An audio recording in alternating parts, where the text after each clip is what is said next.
ఇక్కడ చూసుకున్నట్టయితే మనకు మొత్తం బస్సులు పార్కింగ్ అయితే పెట్టడం జరిగింది. అండ్ అలానే ఇక్కడ చూసుకున్నట్టయితే ఇక్కడ ఫస్ట్ ఘట్టమ్మ తల్లి దగ్గర దేవాలయం దగ్గరికి అయితే పోయి మనం మేడారం పోయేటోళ్ళు ప్రతి ఒక్కరు hi friends, welcome back to my channel. నేను మీ సంతోష్ని, మీరు చూసిన సంతోష్ బ్లాగ్స్.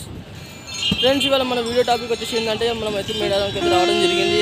అక్కడ మేడారం నుంచి హన్మకొండ నుంచి అయితే బస్సులు అయితే ఉన్నాయి, ఫుల్ బస్సులు అయితే వేయడం జరిగింది. అలానే ఇప్పుడైతే నేను ఘట్టమ్మ తల్లి దగ్గర దేవాలయం దగ్గర అయితే రావడం జరిగింది.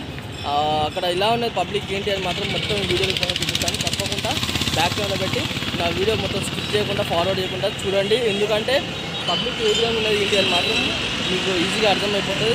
నా వీడియో అనేది కొంచెం నా వీడియో చూసిన వాళ్ళు కొంచెం లైక్ చేయండి. కొత్తగా చూసిన వాళ్ళు, ఛానల్ కొత్తగా చూసిన వాళ్ళైతే మాత్రం ఒక చిన్న సబ్స్క్రైబ్ చేసుకోండి. పక్కన బెల్ ఐకాన్ ఉంటుంది, ఆ బెల్ ఐకాన్ క్లిక్ చేయండి. ఓకేనా ఫ్రెండ్స్, ఇక బ్యాక్ కెమెరా పెట్టి మాత్రం చూద్దాం. ఇక్కడ చూసుకున్నట్టయితే మనకు మొత్తం బస్సులు పార్కింగ్ అయితే పెట్టడం జరిగింది. అండ్ అలానే ఇక్కడ చూసుకున్నట్టయితే ఇక్కడ ఫస్ట్ ఘట్టమ్మ తల్లి దగ్గర దేవాలయం దగ్గరికి అయితే పోయి మనం మేడారం పోయేటోళ్ళు ప్రతి ఒక్కరు మనకు ఇక్కడ ఘట్టమ్మ తల్లికి అయితే దర్శనం చేసుకొని పోతారు. ఇక్కడ సమ్మక్క సారక్క గద్దెలు కూడా ఉండడం జరిగింది. ఇక్కడ చూసుకున్నట్టయితే మొత్తం షాపింగ్స్ కూడా పెట్టడం జరిగింది. కొబ్బరికాయ కానీ, బెల్లం కానీ, అండ్ పసుపు కుంకుమాలు కూడా పెట్టడం జరిగింది షాప్స్. అండ్ అలానే ఇప్పుడు మనం టెంపుల్ దగ్గరికి అయితే వెళ్ళి చూద్దాం. టెంపుల్ దగ్గర ఏ విధంగా ఉన్నది పబ్లిక్ ఏంటి అని చూసుకోవచ్చు. మనం ఘట్టమ్మ తల్లి దేవాలయం దగ్గరికి అయితే రావడం జరిగింది. ఇక్కడ స్పెషల్గా వచ్చేసి మనకు ఇక్కడ కొబ్బరికాయలు కొట్టడానికి కూడా పెట్టడం జరిగింది.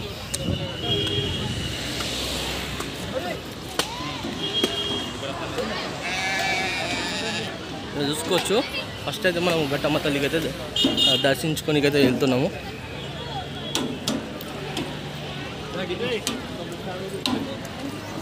ఇక్కడ చూసుకోవచ్చు దేవాలయానికి.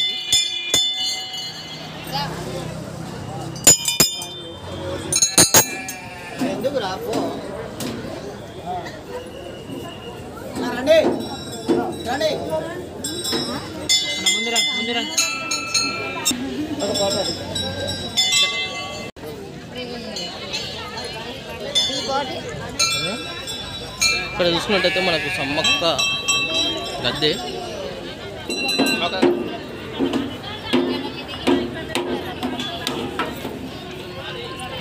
ఇక్కడ చూసుకున్నట్టయితే మొత్తం మనం సారక్క గద్దె కాడికి కూడా వెళ్దాము. చూసుకోవచ్చు సమ్మక్క సారక్క గద్దెలు ఇక్కడ కూడా.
చూసిగా ఫ్రెండ్స్, మొత్తానికి అయితే ఇక్కడ మన ఘట్టమ్మ తల్లి దగ్గర ఏ విధంగా పబ్లిక్ ఉన్నది అండ్ బస్సులు కూడా ఇలా ఏ విధంగా ఇక్కడ పార్కింగ్ పెడుతున్నది ఏంటి అని మాత్రము మీకు ఈ వీడియో రూపంలో చూపించడం జరిగింది.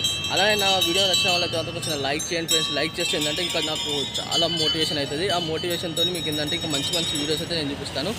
ఓకే ఫ్రెండ్స్, మరి కలుస్తాం. మరి బాయ్. కొత్త వీడియోస్తో మీ ముందుకు వస్తాను.